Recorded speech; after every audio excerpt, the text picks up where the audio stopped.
So following God is an invitation to a journey. And many scholars, and myself included, believe that not all the Israelites left Egypt in the Exodus, that some remained behind.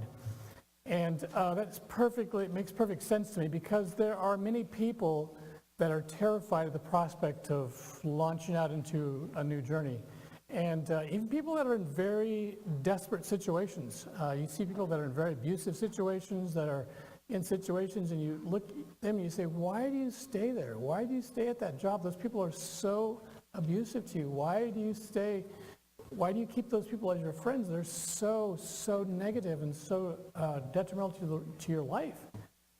And yet they stay there because that's what's comfortable to them, and the idea of anything else is terrifying. So I'm pretty sure that there were Israelites that chose to stay in Egypt and chose to stay in bondage. They chose bondage over the terror of stepping out in faith. And so I say that because there's two things. There are people who say that they're Christ followers, but they want to be Christ stayers. And it's important that we be Christ followers. When God calls us to go to Grand Rapids, we need to go. And when He calls us to go to France, we need to go. And to Tunisia and wherever, we need to be Christ followers. But there will always be people in your life who resist that, and will, in a sense, be naysayers, and will be negative, and will resist the changes that are happening in your life. And following God means that you won't always believe the exact same things, that God will show new parts of Himself to you, that God will reveal new things about where He's taking His body. And there's things that I feel differently about today than I did when I started pastoring here, because God is shaping and changing and revealing Himself to all of us in different ways. And sometimes it's a little frightening, a little scary, and there will always be that tendency for us to say, no, I'm not going to even think about that. I need to just stay right where I am because I'm comfortable here. I'm comfortable with what I believe. This is what I've always believed, my parents believed, and it's got to be the only way. And following Christ is opening our mind to hearing God speak in new and different ways. And it's a process of rebuilding and changing. And they, in many regards, had no idea what was going to happen to them when they left Egypt.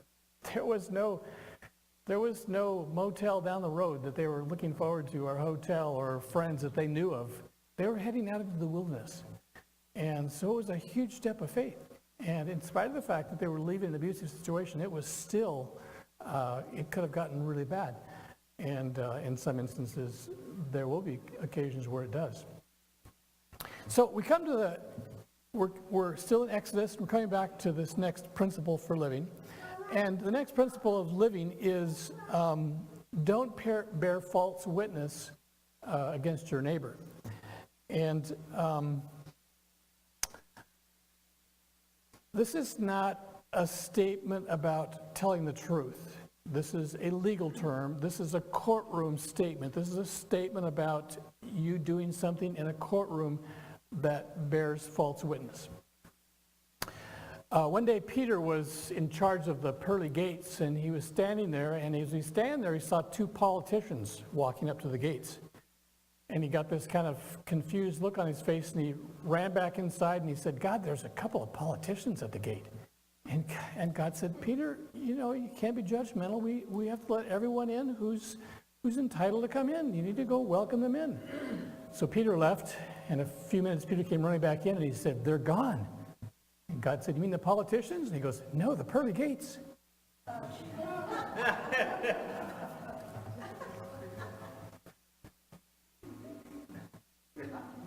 And we have this bittersweet relationship with people in politics. And I know that there are a lot of people that are in there for reasons because they do really love what they're doing. They really do want to make a difference in life. And there's others that are there for other reasons as well. But it's important for us in our lives to learn to accept everyone where they are in their life. And as you're coming to realize more and more about who you are, everyone creates a circle around themselves, a circle of comfort. And the reason that you do that is for safety, but also to be seen. And I use the word safety in two regards. First of all, physical safety. You need to be in a circle where you feel physically safe, but also emotionally safe. And also because you need to be seen. And so you develop around you a circle of people who think like you, who see the world through basically the same way that you do. And we've talked about this in the past, and your conclusion is that the way that you see is pretty good, pretty normal, the way that the world should be seen from. And you tend to push aside people who don't see the way that you do. And sometimes you just do that very casually. Sometimes it can happen very, very forcefully, like in Russ's text that he got. This week on Facebook, one of my friends, none of you, posted an article that I suppose could be seen mildly political, but it was pretty innocuous. It was just basically sharing some statistics about things in the world. And one of my other friends made a comment to this person and said, I think you and listed a couple other of my friends should all just move to Venezuela. And, my first gut reaction was to, type a message. And maybe fortunately I type really slow these days. And I thought, wow, this person is supposed to be a Christ follower, and that's their response to this? And I'm thinking, wow, that's really, really mean. It was really mean-spirited. And so I sort of pondered that for a few days. And I realized more and more about how easy it is to get into this circle and to defend that circle. And it reminded me to go back to the garden, to the creation poem. And we looked at that some weeks ago. And in the creation poem there, we talked about the two trees, the tree of self and the tree of wisdom, which is the tree of following God in life. And our tendency is to go under the tree of self and to live life from there. And a very fascinating thing happens when they choose the tree of self. It says, let me just read this to you in Genesis chapter 3. Their eyes were opened, and they both realized they were naked.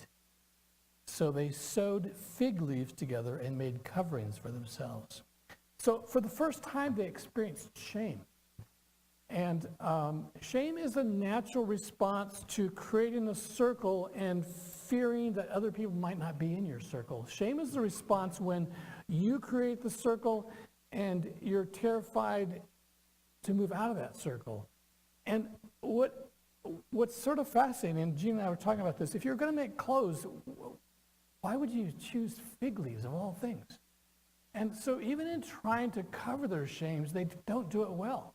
They do it very ineptly, and in some senses, it is almost more shameful than their nudity, to be covered in these fig leaves of all things. And so that's their attempt. But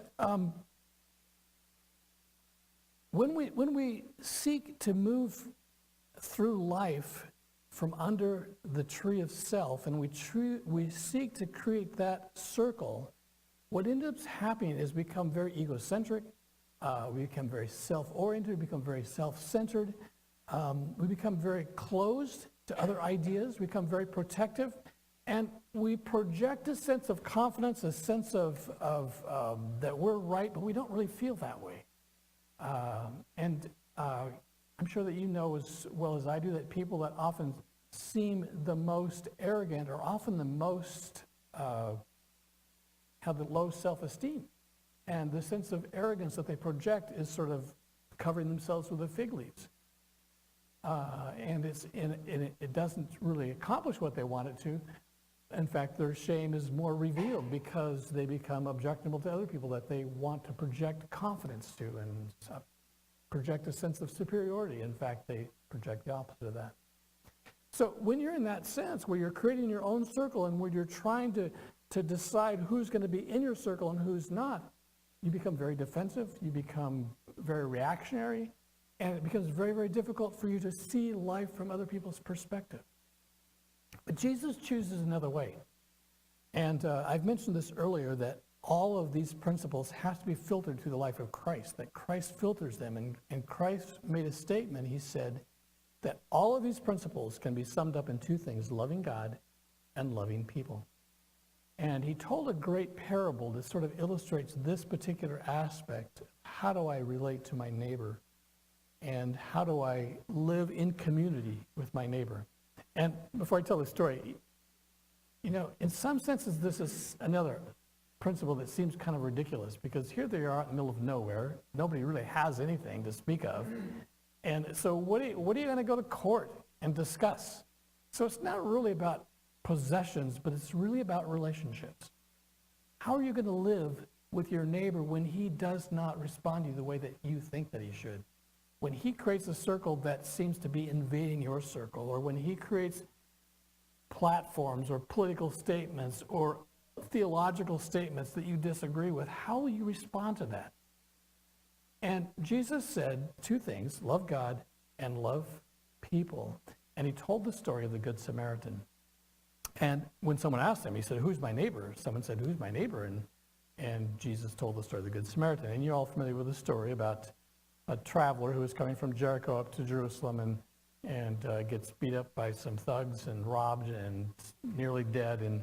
And various people go by, religious people, holy people, and finally the Samaritan comes by. And the Samaritan is sort of the bottom of the socio-economic scale. And they were looked down on everybody. And he's the one that stops and helps. And so he extends his circle to include this wounded person and cares for them. And what that illustrates to us, and I think what tells us, is we are going to constantly be challenged by the circles that we're in. We're going to be constantly challenged by other people's circles. And we're in a climate right now in our world where we are so tempted to form a circle with really, really rigid boundaries, not only politically, but even theologically. And we want to defend those boundaries, and we want to be offended by anybody who's offended by our boundaries. That's sort of our natural bent, is when someone doesn't see things we want to resist them. And honestly, one of my first reactions was to unfriend my friend. And I didn't. He's still my friend. Oh, I gave away the mail. Trying to be innocuous there. Anyway, that was my first reaction. And so that's our first reaction, is to defend these circles and to not allow other people into them and not to see life any other way. And Jesus encourages us that we need to do differently. We need to respond differently. We need to be able to understand that everyone has a circle which is going to be different from ours. Even those people that we think see like us, in some areas, they're going to see things differently. And we need to be able to move to the place where we love those people who see life so differently than we do. And that doesn't necessarily mean accepting everything they believe, but it means loving them in spite of how they believe or through what they believe.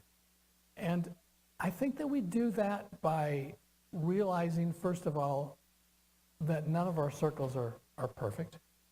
That we need to realize, and myself included, that just because I'm seeing things this way doesn't mean that that's exactly the correct way. That there's undoubtedly some parts of my view on life that are not correct. And so I come there humbly and have a sense of curiosity about other humanity. How did they come to this circle? How did my friend come to the conclusion that you could not have that view at all? That our country would be better off without anyone with that type of view. And which is a fascinating position in our country, because our country basically was formed on people with lots of different views. And our Constitution reaffirms that we are full of people with lots of different views, and that we choose, in spite of all those different views, to work together, to have a democracy. And so oftentimes we are anti-American in our approach to other people who have different views of us. So this morning, I'm sure hopefully none of you are in the middle of a court battle where you're saying false things about your neighbor. I'm confident that's not true. But all of us have opportunities every week, maybe even every day of our lives, to bump into people who are going to see life radically different than we are. And our first response, our first reaction may not be our best reaction. Hopefully, it'd be great if we got to the place where our first reaction was Jesus' reaction. But I think in any of those situations, we need to remind ourselves of the fact that we aren't perfect, they aren't perfect, that God put us all here on purpose, that God put that person here on purpose, that they have something to teach me, and start a process of dialoguing. How did you come to this position, and why is it that you feel that way? And we need to constantly remind other believers what it means to be a follower of Christ. And I think the challenge of doing this is to do it in such a way that we don't communicate some sense of superiority or that speaking down to them, maybe just sharing your own struggle as to dealing with people and how you're learning and how you're discovering the ability to love people who are very different than you are. So we are journeying. And in the journey, we will encounter people who are our neighbors, who will seem like people that we wish were not our neighbors. And those are the very people God will place in your life to teach you what it means to love the way God loves. Because God loves the world. Stand up and let me say a blessing on us.